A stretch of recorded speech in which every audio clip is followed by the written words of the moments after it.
Hello everyone and welcome back to my YouTube channel. आज के इस वीडियो हम देखेंगे कोड ऑफ क्रिमिनल प्रोसीजर का एक बहुत ही इंपॉर्टेंट टॉपिक जो कि है प्रोक्लेमेशन एंड अटैचमेंट।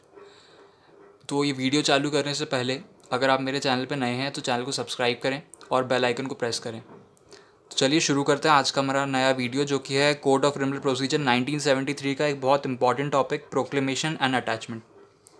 ये टॉपिक समझने के लिए आप वीडियो को एंड तक देखें क्योंकि ये बहुत ही इंपॉर्टेंट टॉपिक है अगर आप जुडिशरी की प्रिपरेशन कर रहे हैं या फिर अगर आप प्रैक्टिस करने वाले हैं फ्यूचर में उसके लिए। तो सबसे पहले हम ये सेक्शन देखते हैं कि सेक्शन बेयर एक्ट की लैंग्वेज में क्या कहता है। सबसे पहले तो ये चैप्टर 6 का पार्ट सी है जिसके ऑलरेडी हम ए और बी पार्ट पढ़ चुके हैं। प्रोसेस टू कंपेल अपीयरेंस के अंडर समन्स और वारंट ऑफ अरेस्ट। अब ये इसका तीसरा पार्ट है प्रोक्लेमेशन एंड अटैचमेंट जो कि सेक्शन 82 से लेकर सेक्शन 86 के बीच में कवर किया गया है। सबसे पहले तो प्रोक्लेमेशन और अटैचमेंट इन दो वर्ड्स का मीनिंग क्या होता है हम ये जान लेते हैं। तो प्रोक्लेमेशन का मतलब होता है घोषणा करना, यानी किसी चीज़ की अनाउंसमेंट करना, और अटैचमेंट का मतलब होता है कुर्क कर लेना, कुर्की करना या किसी चीज़ को जब्त कर लेना। देखते हैं अब सबसे पहला सेक्शन पार्ट सी का 82 जो कि है प्रोक्लेमेशन फॉर पर्सन एब्सकॉन्डिंग, मतलब किसी ऐसे व्यक्ति के लिए घोषणा करना जो कि फरार है। तो बेयर एक्ट की लैंग्वेज में सेक्शन कहता है if any court has reason to believe whether after taking evidence और not that any person against whom the warrant has been issued by it has absconding or is concealing himself so that the warrant cannot be executed at that specific time not less than 30 days from the date of publishing such proclamation। मतलब कोई भी court अगर उसे ऐसा लगता है कि कोई व्यक्ति है जिसके खिलाफ उसने वारंट इशू किया है और वो व्यक्ति उस वारंट से बचने के लिए या तो फ़रार है यानी या तो भाग गया है या तो अपने आप को छुपा रहा है यानी एब्सकॉन्ड कर रहा है यानी फ़रार हो गया है, और कंसीलिंग यानी अपने आप को छुपा रहा है ताकि वो जो वारंट है वो एग्जीक्यूट ना हो पाए और वो जो व्यक्ति फ़रार है वो अरेस्ट ना हो पाए। तो ऐसे टाइम पे जो कोर्ट होगी वो क्या करेगी, उस व्यक्ति को ढूंढने के लिए इसका सबसेक्शन 2 जो कहता है proclamation shall be published as follows. Proclamation मतलब वो जो कोर्ट होगी वो घोषणा करेगी। कहाँ कहाँ पे करेगी, सबसे पहले it shall be publicly read in some conspicuous place of the town और village in which such person ordinarily resides. मतलब वो जो कोर्ट होगी उसका जो ऑफिसर होगा जो वारंट लेके जाएगा, अगर उसे वो व्यक्ति उसके घर पे या जहाँ वो काम करता है वहाँ नहीं मिला, मतलब वो फ़रार है, तो वो क्या करेगा, सबसे पहले तो वो व्यक्ति जिस जगह पे रहता है या जहाँ वो काम करता है या जिस टाउन में या जिस विलेज में वो रहता है उसकी कोई ऐसी मुख्य जगह पे जाके वो अनाउंसमेंट करेगा कि ये व्यक्ति है, ये इस जगह से फ़रार है, तो अगर अब किसी को इसके बारे में पता हो तो बताए। नंबर सेकंड इसका कहता है it shall be affixed to some conspicuous place of his house और homestead in which such person ordinarily resides or to some conspicuous place of such town or village। मतलब या तो वो व्यक्ति जो फ़रार है उसके घर पे या जहाँ वो काम करता है वहाँ या जहाँ वो रहता है उस जगह की किसी ऐसी जगह पे वो वारंट को चिपका के आएंगे जहाँ पे वो सबकी नज़र में आए,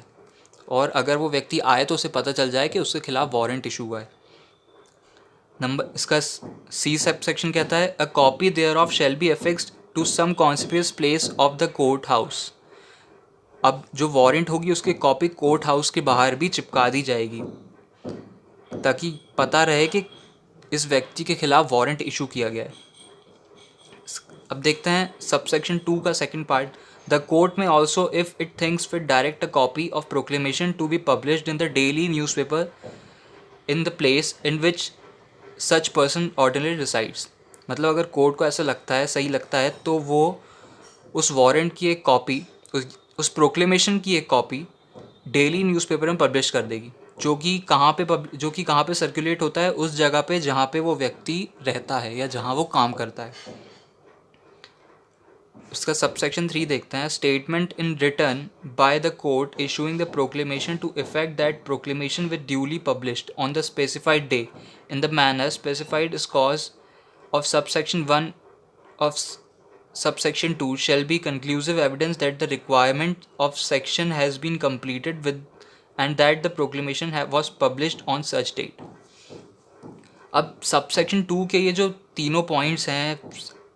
सबसेक्शन 2 के अंडर जो सबसेक्शन 1.1 दिया है उसके जो 3 पॉइंट्स हैं A, B और C,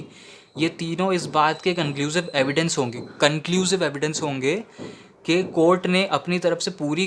प्रोक्लेमेशन की प्रोसेस पूरी कर दी है, उस व्यक्ति को ढूंढने के लिए वारंट भी इशू कर दिया, वो नहीं मिला, उसके बाद हर पॉसिबल जगह पे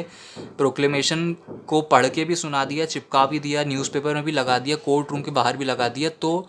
मतलब कोर्ट ने और उस व्यक्ति ने जो प्रोक्लेमेशन लेके गया था, वारंट लेके गया था, उसने अपनी तरफ से पूरी कोशिश और पूरा काम कर दिया उस व्यक्ति को पकड़ने का और ढूंढने का। तो अब अगर वो आके ये कहता है जिसके लिए वारंट इशू किया हुआ था कि मुझे तो पता ही नहीं था कि मेरे खिलाफ वारंट इशू हुआ है, तो उसे इस बात से फिर वो इस बात का डिफेंस नहीं ले पाएगा कि उसे ये बात पता नहीं थी कि उसके खिलाफ वारंट इशू हुआ है, क्योंकि कोर्ट ने प्रोक्लेमेशन इशू किया और हर जगह पे वो प्रोक्लेमेशन लगाया, हर उस जगह पे जहाँ पे या तो वो रहता था या वो काम करता था या कोर्ट के बाहर न्यूज़पेपर में हर जगह दे दिया। तो मतलब अब तो भाई सबको पता चल जाएगा कि इसके खिलाफ वारंट इशू हुआ है। कि अगर अब आके वो कहता है कि मुझे नहीं पता कि मेरे खिलाफ वारंट इशू हुआ है और मैं यहाँ वहाँ गया था, तो ये बात बिल्कुल भी एडमिसिबल नहीं होगी कोर्ट में। हम देखते हैं इसका सबसेक्शन 4, जो कि ये कहता है कि मान लीजिए जिस व्यक्ति के खिलाफ वारंट इशू हुआ था उसके उसके बाद प्रोक्लेमेशन भी इशू हुआ था और वो तब भी इंक्वायरी के लिए जो टाइम दिया गया था उस पर कोर्ट में नहीं आता है और जो पुलिस है उसे ढूंढ नहीं पाती है, तो कोर्ट उसे प्रोक्लेम्ड ऑफेंडर घोषित कर देगी, यानी कि वो एक फरार अपराधी है। मतलब जो व्यक्ति जिसके खिलाफ प्रोक्लेमेशन इशू हुआ है, अगर पुलिस उसे नहीं ढूंढ पाती और खुद भी नहीं आता है तो कोर्ट उसे प्रोक्लेम ऑफेंडर घोषित कर देगा। अब हम देखते हैं सेक्शन 83, जो कहता है attachment of property of person absconding. अब ये जो व्यक्ति है जो कि फ़रार है, वारंट जिसके लिए वारंट इशू हुआ है, जिसके लिए प्रोक्लेमेशन भी इशू हुआ है, वो व्यक्ति जो है जो नहीं मिल रहा है, तो अब मान लीजिए वो अभी भी नहीं मिला, तो अब जो पुलिस होगी, जो कोर्ट होगी, वो क्या करेगी? तो कोर्ट जो होगी वो उस फ़रार व्यक्ति के ख़िलाफ़ उस अटैचमेंट ऑफ प्रॉपर्टी का ऑर्डर निकाल देगी कि वो जो व्यक्ति है जो फ़रार है उसकी जो भी प्रॉपर्टी है उसे अब अटैच कर लिया जाएगा, यानी उसे अब जब्त कर लिया जाएगा, उसके प्रॉपर्टी की कुर्की कर ली जाएगी, चाहे वो प्रॉपर्टी कैसी भी हो, चाहे वो मूवेबल हो या इमूवेबल हो, उसे अटैच कर लिया जाएगा। एक बार हम देख लेते हैं कि सेक्शन 83 बेरा की लैंग्वेज में क्या कहता है। Attachment of property of person absconding. The court issuing a proclamation under section 82 में for reasons to be record in written at the time after issue of the proclamation order that attachment of property movable or immovable or both belonging to the person proclaimed offender। ये क्या कहता है कि court जब 82 section के अंदर proclamation issue करेगी, उसके बाद अगर उसे ऐसा लगता है कि ये जो व्यक्ति है, जो फ़रार व्यक्ति है जिसके खिलाफ हमने प्रोक्लेमेशन इशू किया था, वो नहीं मिल रहा है, तो अब वो उसकी जो प्रॉपर्टी होगी, चाहे मूवेबल या इमूवेबल, उसे किसी भी टाइम पे प्रोक्लेमेशन इशू करने के बाद किसी भी टाइम पे उसे अटैच करने का ऑर्डर दे देगी। और उस अटैच करने के लिए वो किसे अपॉइंट करेगी? वो रिसीवर अपॉइंट करेगी, बिल्कुल उसी तरीके से जिस तरह से सीपीसी में अपॉइंट होता है। सीपीसी में रिसीवर अपॉइंट होता है ऑर्डर 40 के अंडर, जो कि डिस्ट्रिक्ट मजिस्ट्रेट अपॉइंट किया जाता है। बिल्कुल उसी प्रोसीजर से यहाँ पे भी रिसीवर अपॉइंट किया जाएगा वो जो प्रॉपर्टी अटैच करी जा रही है उसका वैल्यूएशन निकालने के लिए और उसे अटैच करने के लिए। इसमें एक प्रोवाइडेड भी है जो कहता है provide that where at the time of such issue of proclamation the court is satisfy by affidavit और otherwise that the person is relating to whom the proclamation is to be issued, number A, is about to dispose of whole और any part of his property, और number B, is about to remove the whole or any part of his property from the local jurisdiction of the court। मतलब जब ये proclamation issue हुआ है उसके बाद अगर कोर्ट को ऐसा लगता है कि ये जो व्यक्ति है जिसके खिलाफ हमने प्रोक्लेमेशन इशू किया है, मतलब कोर्ट के पास ऐसा कोई इन्फॉर्मेशन आती है आइदर बाय एफिडेविट और किसी दूसरे तरीके से कि वो जो व्यक्ति है जिसके खिलाफ प्रोक्लेमेशन इशू किया है वो या तो अपनी प्रॉपर्टी को डिस्पोज ऑफ कर रहा है, यानी कि या तो अपनी प्रॉपर्टी को किसी और को बेच रहा है या किसी और के नाम कर रहा है, या फिर उसकी जो प्रॉपर्टी है उसका कुछ पार्ट या वो पूरी प्रॉपर्टी या उसका कुछ पार्ट उस कोर्ट के जिसने वो प्रोक्लेमेशन, वो अटैचमेंट और वो वारंट इशू किया था उसके जुरिस्डिक्शन से, यानी उसके क्षेत्र अधिकार से बाहर लेके जा रहा है। तो ऐसे टाइम पे कोर्ट क्या करेगी? प्रोक्लेमेशन के अगले दिन ही अटैचमेंट का ऑर्डर कर देगी। मतलब क्या? प्रोक्लेमेशन वाले दिन या उसके पहले अगर कोर्ट को ऐसा लगता है कि उस व्यक्ति को ये बात पता चल गई है कि उसके खिलाफ प्रोक्लेमेशन इशू हुआ है या वारंट इशू हुआ है, और अब वो अपनी प्रॉपर्टी को बचाने के लिए कि भाई वो तो आ नहीं रहा है अब सामने, तो अब कोर्ट क्या करेगी? उसकी प्रॉपर्टी इशू करेगी, ये बात उसको पता है। तो अब वो अपनी प्रॉपर्टी को बचाने के लिए अपनी प्रॉपर्टी को या तो किसी और के नाम कर रहा है या कोर्ट के जुरिसडिक्शन से बाहर कर रहा है, और कोर्ट को बात पता चल गई तो अब कोर्ट प्रोक्लेमेशन के अगले दिन ही अटैचमेंट का ऑर्डर देगी और उसकी प्रॉपर्टी को तुरंत अटैच कर लेगी। अब इसका सब सेक्शन 2 कहता है such order shall authorize the attachment of any property belonging to such person within the district in which it made, and it shall authorize the attachment of any property belonging to such person without such district when endorsed by the district magistrate within whose district or such property is situated। अब ये जो attachment का order हुआ है इसमें क्या होगा कि कोर्ट के पास पूरी अथॉरिटी होगी कि वो उस व्यक्ति की सारी प्रॉपर्टी को अटैच कर सकती है, भले ही वो उसके जुरिसडिक्शन में आती हो, मतलब उस डिस्ट्रिक्ट में आती हो, उसके जुरिसडिक्शन में आती हो, या उस डिस्ट्रिक्ट के बाहर आती हो, कहीं भी आती हो, वो उस पूरी प्रॉपर्टी को या उसमें से जितनी चाहे उतनी प्रॉपर्टी को अटैच कर सकती है। मान लीजिए कोई प्रॉपर्टी है जो कि दूसरे डिस्ट्रिक्ट में आती है और वहाँ कोर्ट का जुरिसडिक्शन भी नहीं है, तो ऐसे में कोर्ट क्या करेगी, कोर्ट वहाँ के डिस्ट्रिक्ट मजिस्ट्रेट से परमिशन लेगी, यानी कलेक्टर से परमिशन लेगी कि हम इस व्यक्ति के जिसकी कुछ प्रॉपर्टी आपकी डिस्ट्रिक्ट में है उस प्रॉपर्टी को हम अटैच करना चाहते हैं। डीएम परमिशन दे देगा और फिर उस प्रॉपर्टी को भी अटैच कर लिया जाएगा। हम देखते हैं subsection 3, if the property order to be attach is in डेप्थ और other movable property the attachment under the section shall be made. अब मान लीजिए जो प्रॉपर्टी जिसको अटैच करने का ऑर्डर दिया है वो डेप्थ है, मतलब उधार या कर्जे टाइप कुछ है, उसने किसी को दिया था और उससे वो वापस लेना है, वो है, या तो कोई दूसरी मूवेबल प्रॉपर्टी है। तो ऐसे में क्या होगा, अगर मूवेबल प्रॉपर्टी है तो उसे सीज़ कर लिया जाएगा, और अगर कोई डेप्थ है तो उसके रिकवरी के लिए एक रिसीवर अपॉइंट किया जाएगा, सेम वैसे ही जैसा मैंने बताया सीपीसी में होता है। वो पूरा एक टोटल निकालेगा कि कितना जो डेप्थ है और सामने वाले से उसने जिसको लोन दिया था उससे कितना पैसा लेना है। और तीसरा होगा एक रिटर्न ऑर्डर होगा जो होगा prohibition of the delivery of such property to the proclaimed person और any other on his behalf. मान लीजिए कोई ऐसी प्रॉपर्टी थी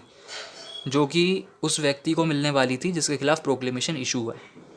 तो अब कोर्ट एक ऐसा ऑर्डर निकाल देगा कि भाई जो ये प्रॉपर्टी उसको मिलने वाली थी अभी उसके पास नहीं जाएगी, अब ये प्रॉपर्टी कहाँ आएगी, अब ये प्रॉपर्टी के कोर्ट के पास आएगी। अगर जिस व्यक्ति के खिलाफ प्रोक्लेमेशन इशू हुआ है, जिसकी प्रॉपर्टी के खिलाफ अटैचमेंट इशू किया गया है, उसको कोई प्रॉपर्टी, किसी जायदाद में से कोई प्रॉपर्टी मिलने वाली थी या कहीं से कुछ मिलने वाला था, तो अब कोर्ट ऐसा ऑर्डर निकाल देगी कि ये जो प्रॉपर्टी है ये उसके पास ना जाके किसको मिलेगी, कोर्ट को मिल जाएगी। अब हम देखते हैं इसका सबसेक्शन 4 जो कि है if the property order to be attached in immovable the attachment under this section shall in the case of land paying revenue to the state government be made through the collector of the district in which the land is situated and in all other cases. Number A, by taking possession. Number B, by appointing a receiver. Number 3, by order in return for prohibition of payment of rent or delivery of property. Number D, by all or any of such methods. अब मान लीजिए जो property जिसके खिलाफ attachment का order हुआ है वो इमूवेबल प्रॉपर्टी है और वो कोई ऐसी प्रॉपर्टी है जिसके लिए वो व्यक्ति रेवेन्यू पे करता था किसी स्टेट गवर्नमेंट को। तो ऐसे में स्टेट गवर्नमेंट क्या करेगा, वो उस प्रॉपर्टी को अटैच करने का ऑर्डर देगा कलेक्टर को यानी डीएम को, चाहे वो उसके एरिया का हो या किसी दूसरे डिस्ट्रिक्ट का हो, वो उससे ऑर्डर देगा कि आप इस प्रॉपर्टी को अटैच कीजिए। अब इसके बाद आप इस प्रॉपर्टी के साथ क्या क्या कर सकते हैं, या तो आप उस प्रॉपर्टी को अपने पोजीशन में रख लीजिए, या तो उसे डिस्पोज ऑफ कर दीजिए, या फिर उसे अटैच करने के लिए एक रिसीवर अपॉइंट कर लीजिए, या फिर मान लीजिए अगर उस प्रॉपर्टी से कहीं से कोई पेमेंट निकलने वाली थी, यानी किसी तरह का कोई रेंट निकलने वाला था, या कोई दूसरी प्रॉपर्टी है जो कि इसे मिलने वाली थी, तो उसका भी पोजीशन आप ले लीजिए। ये सारी तरीके कलेक्टर अपना सकता है उस प्रॉपर्टी को अटैच करने के लिए। या फिर इसका सबसेक्शन 5 कहता है if the property order to be attach consist of livestock और is perishable nature the court may think fit it expendent order immediately sale thereof, and in such case the process of the sale shall be abid the order of the court। मतलब मान लीजिए जो property जिसके खिलाफ attachment का order हुआ है वो या तो लाइफ स्टॉक है या पेरिशेबल नेचर की है। लाइफ स्टॉक है मतलब यानी कोई जीव जंतु है, मुर्गी है, मछली है, ऐसा कुछ है, या फिर पेरिशेबल नेचर की है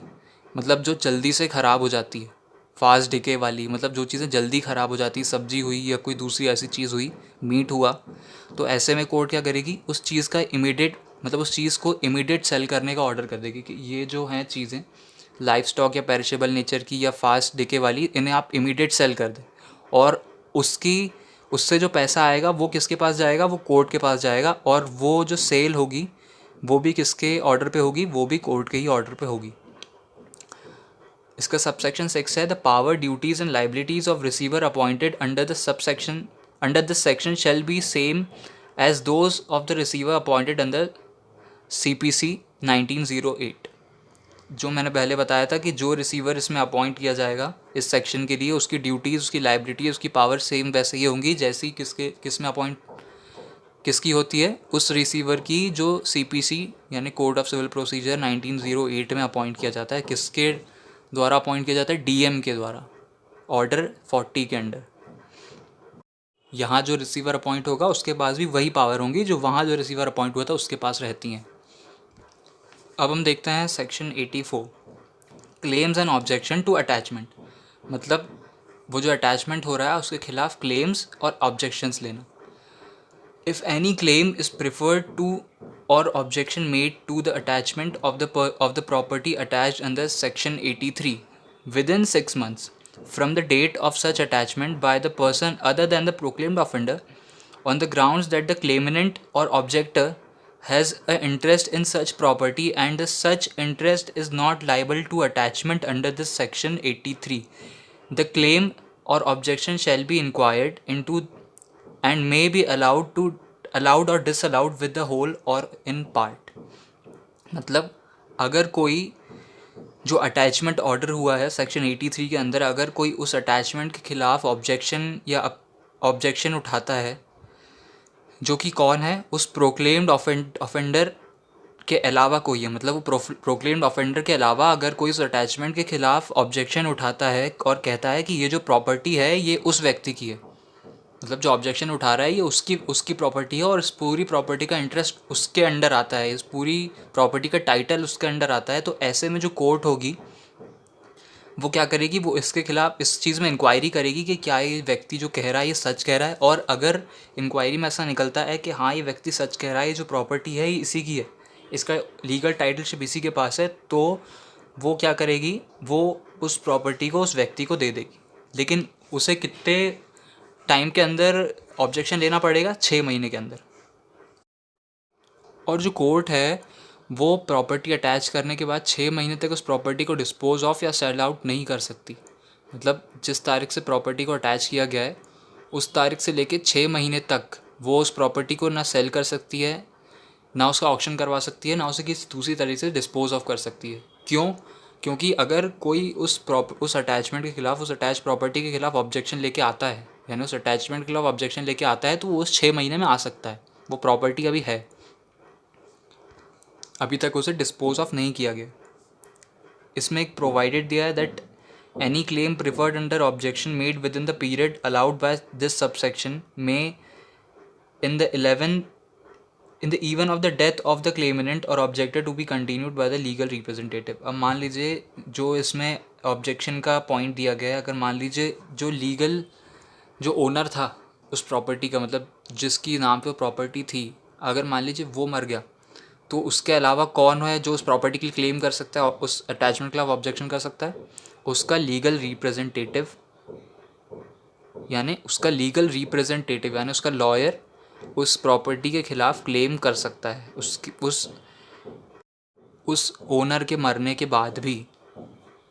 अब देखते हैं इसका सबसेक्शन 2, क्लेम और ऑब्जेक्शन अंडर सबसेक्शन 1 में बाय प्रिफर्ड और मेड इन कोर्ट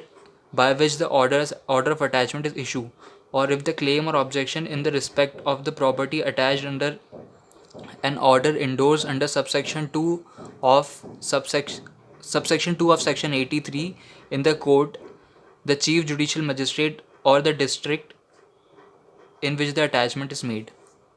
मतलब ये सेक्शन कहता है कि जो भी क्लेम या ऑब्जेक्शन लिया जाएगा उस अटैचमेंट के खिलाफ वो वहीं लिया जाएगा जिस कोर्ट ने उस अटैचमेंट को इशू किया था। मतलब जो कोर्ट वो अटैचमेंट का ऑर्डर इशू करेगी उसी कोर्ट में उसके खिलाफ ऑब्जेक्शन लिया जा सकता है। उसकी सुपीरियर कोर्ट में नहीं लिया जाएगा। या फिर मान लीजिए ये एक चीज़ और कहता है कि सेक्शन 83 के सब सेक्शन 2 में, यानी किसमें, कोई भी ऐसा ऑर्डर जो ऑथराइज़ करता है किसी ऐसी व्यक्ति को कि वो मतलब कोर्ट को कि वो डिस्ट्रिक्ट या उसके बाहर जाके भी प्रॉपर्टी सीज़ कर सकती है। अगर मान लीजिए किसी कोर्ट ने, कौन सी कोर्ट ने, चीफ जुडिशियल मजिस्ट्रेट की, किसी डिस्ट्रिक्ट के चीफ जुडिशियल मजिस्ट्रेट ने ऐसा कोई ऑर्डर दिया है, तो उसका जो ऑब्जेक्शन होगा वो कहाँ होगा, वो भी वहीं होगा, चीफ जुडिशियल मजिस्ट्रेट के पास। मतलब जो कोर्ट अटैचमेंट का ऑर्डर देगी, आप ऑब्जेक्शन उसी कोर्ट में उठाएंगे, ना उसकी सुपीरियर कोर्ट में, ना उसके जूनियर कोर्ट में। जूनियर कोर्ट में तो खैर ऑब्जेक्शन हो ही नहीं सकता, आप उसके सुपीरियर कोर्ट में ऑब्जेक्शन नहीं लेंगे, आप उसी कोर्ट में ऑब्जेक्शन लेंगे। एंड एवरी सच क्लेम और objection shall be inquired into the court in which it prefer to be made. और जो भी ऑब्जेक्शन आप लिया जाएगा, उसकी जो भी इंक्वायरी होगी वो उसी कोर्ट में होगी जहाँ उसे होना चाहिए। अब हम देखते हैं सेक्शन 85, रिलीज, सेल और restoration of attach property. If the proclaimed person appear within the time specified in the proclamation, the court shall make an order of releasing the property from attachment. अब भाई थोड़ा सा पीछे आ जाते हैं, वहाँ आ जाते हैं जहाँ प्रोक्लेमेशन का ऑर्डर इशू किया था। मान लीजिए कोर्ट ने भी प्रोक्लेमेशन का ऑर्डर इशू किया है, अभी अटैचमेंट की कोई बात नहीं है, प्रोक्लेमेशन का ऑर्डर इशू किया है और वो व्यक्ति नहीं आ रहा है, और कोर्ट को ऐसा लगता है कि वो जो प्रॉपर्टी है वो उसे डिस्पोज ऑफ करने वाला है, और कोर्ट ने वो प्रॉपर्टी अटैच कर ली। कोर्ट को क्या लगा कि वो प्रॉपर्टी जो है वो डिस्पोज ऑफ करने वाला है, तो कोर्ट ने वो तुरंत वो प्रॉपर्टी को अटैच कर लिया। लेकिन वो जो व्यक्ति है, वो जो प्रोक्लेमेशन के अंदर टाइम दिया हुआ था, मान लीजिए प्रोक्लेमेशन के अंदर दिया था कि आपको 30 दिन के अंदर कोर्ट में आना है, और वो उस 30 दिन के अंदर कोर्ट में आ गया, तो अब ऐसे में कोर्ट क्या करेगी, वो जो प्रॉपर्टी अटैच करी थी उसे तुरंत रिलीज़ कर देगी, क्योंकि वो जो व्यक्ति है वो टाइम पीरियड के अंदर आपके पास आ गया है वापस। ये हो गई एक सिचुएशन। कौन सी सिचुएशन? जिसमें वो प्रोक्लेम व्यक्ति वापस आ गया था। अब देखते हैं दूसरी सिचुएशन। ये सिचुएशन क्या कहती है? If the proclaim person does not appear with in the time specified in proclamation, the property under the attachment shall be disposed of to the state government, but it shall not be sold until the expiration of 6 months from the date of attachment, until any claim preferred or objection made under section 84 has been considered or made. अब subsection 2 ये कहता है कि मान लीजिए proclaimed offender था, यानी जो व्यक्ति था जिसके खिलाफ प्रोक्लेमेशन इशू हुआ था, प्रोक्लेम पर्सन था,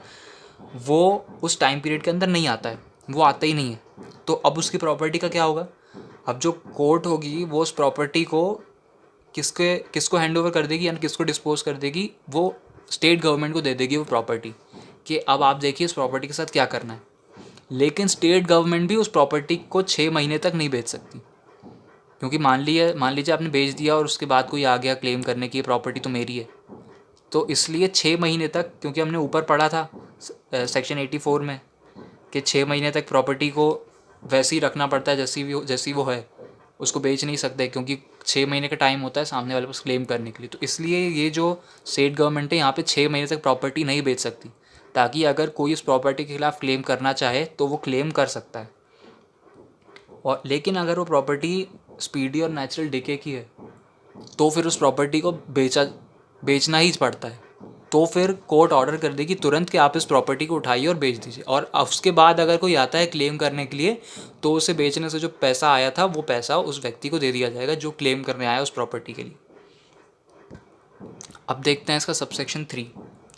ये कहता है, if with in the 2 year from the date of attachment any person whose property or is or been at the time of disposal for the state government under subsection 2 appears voluntary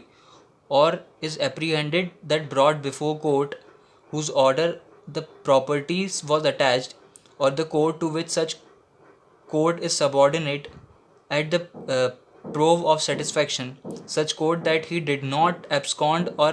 conceal himself for the purpose of avoiding execution of warrant, and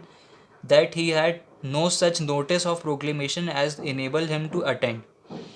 अब भाई इसमें एक तीसरी situation भी है। मान लीजिए warrant भी इशू हो गया, प्रोक्लेमेशन भी इशू हो गया, वो व्यक्ति नहीं आया, उसकी प्रॉपर्टी भी अटैच कर ली, 6 महीने बीत गए, गवर्नमेंट ने उसकी प्रॉपर्टी बेच भी दी। अब वो व्यक्ति 2 साल, मतलब अब वो व्यक्ति उसके बाद आ रहा है, मगर 2 साल होने के पहले, मतलब ये सब अटैचमेंट का ऑर्डर होने के 2 साल पहले आ रहा है, मगर प्रॉपर्टी सेल आउट हो चुकी है। अब वो व्यक्ति आके कह रहा है कि भाई मुझे तो पता ही नहीं था कि मेरे खिलाफ वारंट इशू हुआ है,